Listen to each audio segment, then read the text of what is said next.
Les envenimations par morsure de serpent constituent un véritable problème de santé publique dans le monde, plus particulièrement dans les pays en voie de développement. L'unique traitement reconnu efficace est le sérum antivenimeux ou la sérothérapie antivenimeuse.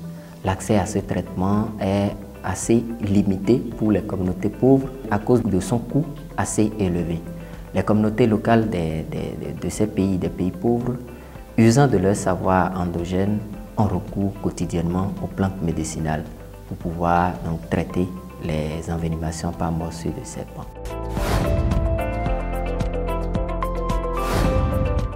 Notre thèse vise principalement à évaluer les connaissances endogènes des communautés locales sur les plantes utilisées pour prévenir et traiter les morsures de serpent au Bénin.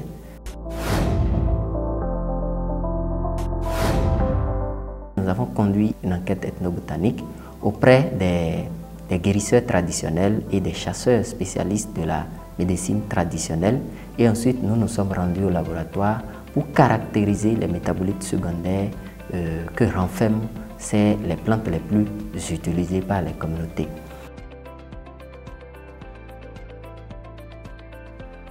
À l'issue de notre étude, nous pouvons dire que les communautés locales du Bénin ont une gamme variée de plantes qu'ils utilisent aussi bien pour prévenir que pour traiter les morsures de serpent.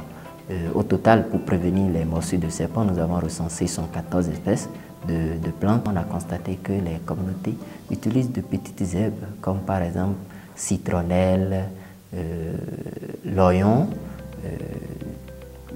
le tiayo, c'est-à-dire le basilic, et le tabac. Ils installent donc ces herbes-là autour de leur maison pour repousser en fait les serpents, pour que les serpents ne puissent pas venir donc mordre les populations. Pour traiter les envenimations, nous avons recensé 109 espèces. Au nombre de ces espèces, nous pouvons citer par exemple le Securida longipeduculata, que nous appelons Icpata ou Pata en ago et en fond. Nous avons également le Pachia biglobosa, que nous appelons Awati. Nous avons le Tamarindus indica, que nous appelons Djeviviti en fond. Et nous avons également Annona senegalensis, que nous appelons Ayonglé.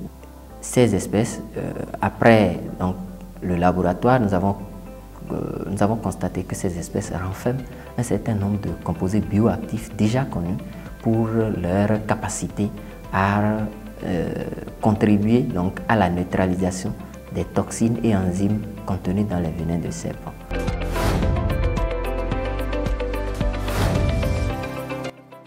En matière de perspective, c'est travailler aujourd'hui à pouvoir arriver à élaborer des remèdes à base des plantes sur la base donc des préliminaires que nous avons eus au niveau de nos études au laboratoire.